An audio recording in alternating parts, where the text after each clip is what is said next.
അസ്സലാമു അലൈക്കും വറഹ്മത്തുള്ളാഹി. പ്രിയപ്പെട്ടവരെ, ഇന്ന് ഞാൻ ഈ വീഡിയോയിലെത്തിയിട്ടുള്ളത് ഇന്ന് ജൂൺ 28 ശനിയാഴ്ച വന്നിട്ടുള്ള ചന്ദ്രിക ദിനപത്രത്തിൽ വന്നിട്ടുള്ള നിരീക്ഷണം പേജിൽ ആണവ നിരായുധീകരണം കാപട്യവും വിവേചനവും എന്ന തലക്കെട്ടിൽ പ്രിയങ്കരനായ സുഫിയാൻ അബ്ദുസ്സലാം എഴുതിയിട്ടുള്ള ലേഖനമാണ്. കൃത്യമായും നമ്മൾ അത് അറിഞ്ഞിരിക്കേണ്ട ഒരു ലേഖനം എന്നുള്ള നിലക്കാണ് ഞാൻ നിങ്ങളുടെ മുമ്പിൽ ഈ വീഡിയോ എത്തിക്കുന്നത്. പ്രിയപ്പെട്ട സുഫിയാൻ അബ്ദുസ്സലാമിൻ്റെ ലേഖനം ഞാൻ ആരംഭിക്കുകയാണ്. ആണവായുധ അഴിഞ്ഞാട്ടത്തിന് തുല്യമായ ആക്രമണമാണ് ഇറാനെതിരെ ഇസ്രായേലും അമേരിക്കയും നടത്തിയത്. 12 ദിവസത്തെ തീക്ഷണമായ വ്യോമാക്രമണങ്ങൾക്ക് ശേഷം വെടിനിർത്തൽ പ്രഖ്യാപിച്ചതോടെ പശ്ചിമേഷ്യയിൽ വീണ്ടും സമാധാനം പുനഃസ്ഥാപിച്ചതായി ആശ്വസിക്കാം. ഒരു മുന്നറിയിപ്പുമില്ലാതെ ഇറാനെ ആക്രമിച്ച് മേഖലയിൽ മേധാവിത്വം പുലർത്താമെന്ന് വിചാരിച്ച ഇസ്രായേലിന് ഇറാനിൽ നിന്നും ഒരിക്കലും മറക്കാനാകാത്ത കനത്ത തിരിച്ചടിയാണ് ലഭിച്ചത്. വളരെ പെട്ടെന്നുള്ള വെടിനിർത്തലിന് ഇസ്രായേലിനെയും അമേരിക്കയെയും പ്രേരിപ്പിച്ചത് ഈ തിരിച്ചടിയാണ്. ഇറാൻ്റെ ആണവ കേന്ദ്രങ്ങളെ നശിപ്പിച്ചുവെന്നും ഇനിയൊരു ആക്രമണത്തിൻ്റെ ആവശ്യമില്ലെന്നുമുള്ള അവകാശവാദമാണ് പിന്മാറ്റത്തിനുള്ള കാരണമായി നെതന്യാഹുവും ട്രംപും മുന്നോട്ട് വച്ചത്. എന്നാൽ അത് കേവലം അവകാശവാദം മാത്രമാണെന്നും അവിശ്വസനീയമാണെന്നുമാണ് അന്താരാഷ്ട്ര മാധ്യമങ്ങൾ നൽകുന്ന വിവരങ്ങൾ. ഇറാൻ്റെ ആണവ കേന്ദ്രങ്ങൾ ആക്രമിച്ചുവെന്ന് ട്രംപും നെതന്യാഹുവും വീമ്പ് പറയുമ്പോൾ ആക്രമിക്കാനുള്ള അവകാശം അവർക്കുണ്ടോ എന്ന ചോദ്യം ഉയരുകയാണ്. ഐക്യരാഷ്ട്രസഭയുടെ അറിവോ സമ്മതമോ ഇല്ലാതെ ഏകപക്ഷീയമായി ഇറാനെതിരെ നടപടി സ്വീകരിക്കാൻ ഇസ്രായേലിനും അമേരിക്കക്കും അവകാശമില്ല. UN ആക്രമണത്തെ അപലപിക്കുകയുണ്ടായി. വ്യോമ മിസൈൽ ആക്രമണത്തിലൂടെ ആണവ കേന്ദ്രങ്ങളെ തകർക്കുക എന്ന് പറയുന്നത് അപകടകരവും ദുരവ്യാപക പ്രത്യാഘാതങ്ങൾ ഉളവാക്കുന്നതുമാണ്. പൊടുന്നനെയുള്ള ആക്രമണത്തിലൂടെ അത് സാധ്യമാകില്ല. ഒന്നുകിൽ ഇറാൻ ആണവശേഷി വികസിപ്പിച്ചിട്ടില്ല എന്ന ബോധ്യത്തിൽ നിന്നായിരിക്കണം ധൈര്യപൂർവ്വം ഇങ്ങനെയൊരു ആക്രമണത്തിന് മുതിരുന്നത്. അല്ലെങ്കിൽ ഒരു രാജ്യം തന്നെ പൂർണ്ണമായും നശിക്കട്ടെ എന്ന നശീകരണ ബുദ്ധിയായിരിക്കാം പ്രവർത്തിച്ചത്. അതുമല്ലെങ്കിൽ തിരിച്ചടിയിൽ നിന്നും പാഠം പഠിച്ച് യുദ്ധത്തിൽ നിന്നും തലയൂരാനുള്ള വികട ബുദ്ധിയുടെ പ്രയോഗിച്ചതുമാവാം. ആണവ നിരായുധീകരണവുമായി ബന്ധപ്പെട്ട് നടപടി ഇട്ടാണല്ലോ ഇറാനെതിരെയുള്ള ആക്രമണത്തിന് ന്യായീകരണം പറയുന്നത്. ഒട്ടനവധി ആണവ രാജ്യങ്ങൾ ഉണ്ടായിട്ടും ഇറാനെ മാത്രം ലക്ഷ്യമിടുന്നത് വിവേചനമാണ്. ആണവ നിർവ്യാപന ഉടമ്പടി NPTയിൽ ഒപ്പുവെച്ച രാജ്യമാണ് ഇറാൻ. മാത്രമല്ല, അതുമായി ബന്ധപ്പെട്ട് അന്താരാഷ്ട്ര പരിശോധനയ്ക്ക് ഇറാൻ വിധേയമാക്കുകയും ചെയ്തിട്ടുണ്ട്. അങ്ങനെയുള്ള ഒരു രാജ്യത്തിന് നേരെ ഒറ്റതിരിഞ്ഞ് നടത്തുന്ന ആക്രമണത്തിന് പിന്നിൽ ഇറാനെ നശിപ്പിക്കുക മാത്രമല്ല ആണവ മേഖലയിൽ അധീശത്വം സ്ഥാപിക്കുക കൂടിയാണ് നെതന്യാഹു ട്രംപ് അച്ചുതാണ്ടിൻ്റെ ലക്ഷ്യം. ഇറാൻ തങ്ങളുടെ ആണവശേഷി സമാധാനപരമായി നിലനിർത്തുന്നുണ്ടോ എന്ന് പരിശോധിക്കാനും ഉറപ്പുവരുത്താനും China, France, Russia, UK, America എന്നീ അണുവായുധ രാഷ്ട്രങ്ങൾ ജർമ്മനിയുമായി ചേർന്ന് 2015 ഒരു സംയുക്ത സമഗ്ര പ്രവർത്തന സമിതി ആസൂത്രണം ചെയ്തിരുന്നു. എന്നാൽ ഇതിൽ നിന്നും 2018 ട്രംപ് പിന്മാറിയതോടെ പദ്ധതി പൊളിഞ്ഞു. വ്യവസ്ഥാപിത മാർഗങ്ങൾ ഉപയോഗിച്ചുള്ള കൃത്യമായ അന്വേഷണങ്ങളിൽ നിന്നും വഴിമാറി ഇറാനെ ആക്രമിക്കുന്നതിൽ മാത്രമാണ് ട്രംപും നെതന്യാഹുവും താൽപ്പര്യമെന്ന് ഇത് വ്യക്തമാക്കുന്നു. അതേസമയം അണുവായുധം നിർമ്മിക്കാൻ വ്യവസ്ഥാപിതമായ ഒരു ശ്രമവും ഇറാൻ നടത്തിയിട്ടില്ലെന്ന് അന്താരാഷ്ട്ര അണുഊർജ agency AIEA director general Rafael Grossi വ്യക്തമാക്കിയിട്ടുണ്ട്.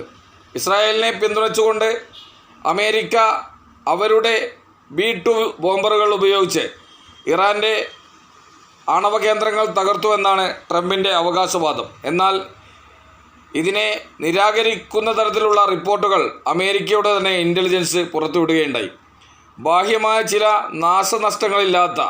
നഷ്ടങ്ങളില്ലാതെ പ്രസ്തുത കേന്ദ്രങ്ങളെ തകർക്കാൻ ബോംബറുകൾക്ക് സാധിച്ചിട്ടില്ലെന്നാണ് ഇൻ്റലിജൻസ് റിപ്പോർട്ട്. ആക്രമണം കൊണ്ട് ഇസ്രായേലിനോ അമേരിക്കക്കോ അന്താരാഷ്ട്ര ആണവോർജ ഏജൻസിക്കോ നഷ്ടമല്ലാതെ മറ്റൊന്നും ഉണ്ടാവില്ല. IAEA ബന്ധമായുള്ള ഇതുവരെ ഉണ്ടായിരുന്ന ഇറാൻ്റെ സഹകരണം ഇല്ലാതാക്കുക മാത്രമാണ് ഇസ്രായേലിൻ്റെയും അമേരിക്കയുടെയും ആക്രമണങ്ങൾ കൊണ്ടുള്ള ഏക ഗുണം.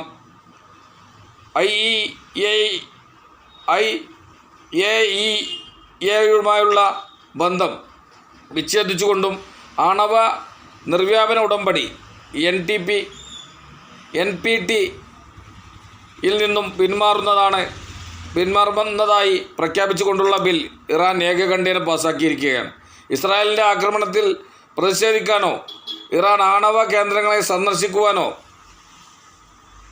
IAEA തയ്യാറാവാത്തതിലുള്ള അമർഷമാണ് ഇറാൻ ഇതിലൂടെ രേഖപ്പെടുത്തിയത്.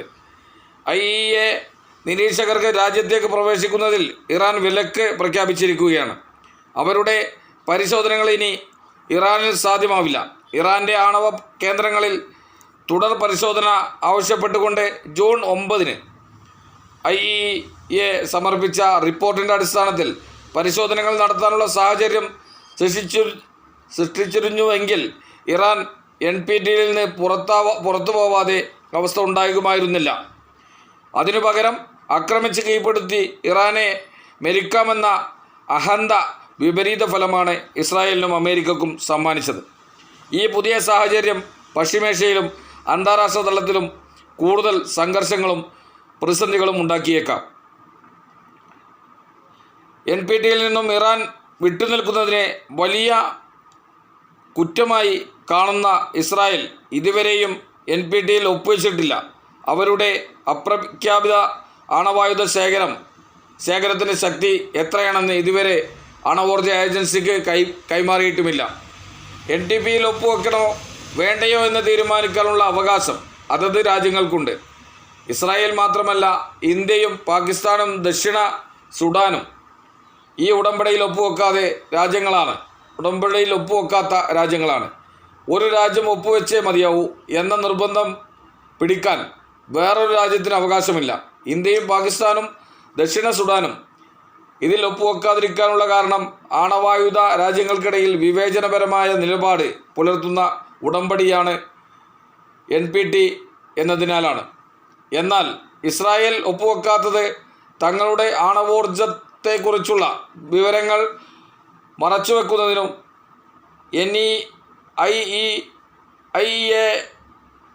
IAEAക്ക് അവിടെ പരിശോധനകൾ നടത്താതിരിക്കുന്നതിനും വേണ്ടിയാണ്.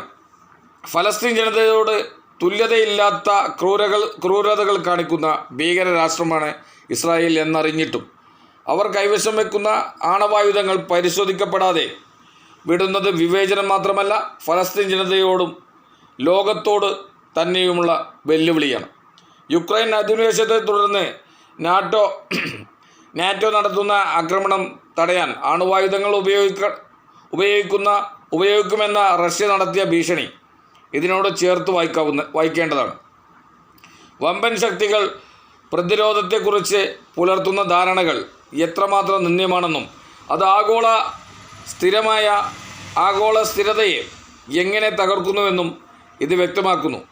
ആണവ ശക്തികൾ തങ്ങളുടെ ആയുധശേഖരം വികസിപ്പിക്കുകയും ആധുനിക രീതിയിലും ആധുനീകരിക്കുകയും ചെയ്തുകൊണ്ടിരിക്കുമ്പോൾ ആണവ നിരായുധീകരണം എന്ന ആശയത്തിൽ എന്ത് പ്രസക്തിയാണുള്ളത്? അതേസമയം മറ്റ് രാജ്യങ്ങൾ സ്വയം സംരക്ഷിക്കാൻ ആണവായുധങ്ങളിലേക്ക് തിരിയുമ്പോൾ ആണവ നിർവ്യാപന ഭീഷണി നേരിടുകയും ചെയ്യുന്നു. ഇത്തരം ഇരട്ടത്താപ്പുകൾ ഇല്ലാതാക്കി നീതിയുക്തമായ നിലപാടുകൾ ഉണ്ടാവേണ്ടതുണ്ട്. അന്താരാഷ്ട്ര തലത്തിൽ ആണവ നിരായുധീകരണവുമായി ബന്ധപ്പെട്ട മാനദണ്ഡങ്ങൾക്ക് ഏകീകരണം ഉണ്ടാക്കുകയും ഏത് വൻ രാജ്യമായിരുന്നാലും അവരെക്കൊണ്ട് അവ അംഗീകരിപ്പിക്കുകയും ചെയ്യേണ്ടതുണ്ട്. എല്ലാ അണുവായുധ രാഷ്ട്രങ്ങൾക്കിടയിലും നിരായുധീകരണത്തിനുള്ള ശക്തമായ പ്രേരണ വളർത്തുകയും വേണം. ഇല്ലെങ്കിൽ ലോകം ഒരു ആണവ മഹായുദ്ധത്തിൻ്റെ ഇരുണ്ട യുഗത്തിലേക്ക് വഴുതി വീഴാനുള്ള സാധ്യത ഏറെയാണ്. പ്രിയങ്കരനായ സുഫിയാൻ അബ്ദുസ്സലാം അവർകൾ ഇന്ന് ചന്ദ്രികയിൽ എഴുതിയിട്ടുള്ള അതിസുപ്രധാനമായ ഒരു ലേഖനമാണ്. ആണവ നിരായുധീകരണവും കാപട്യവും കാപട്യവും വിവേചനവും എന്ന തലക്കെട്ടിൽ പ്രിയങ്കരനായ സുഫിയാൻ അബ്ദുസ്സലാം എഴുതിയിട്ടുള്ള ലേഖനം നിങ്ങൾക്ക് മുന്നിൽ എത്തിക്കാൻ കഴിഞ്ഞതിലുള്ള സന്തോഷം അറിയിച്ചുകൊണ്ട് എൻ്റെ ഈ എളിയ വീഡിയോ ഇവിടെ അവസാനിപ്പിക്കുകയാണ്. എല്ലാവർക്കും നന്ദി, നമസ്കാരം. അസ്സലാമു അലൈക്കും വറഹ്മത്തുള്ളാഹി തആല വബറകാതുഹു.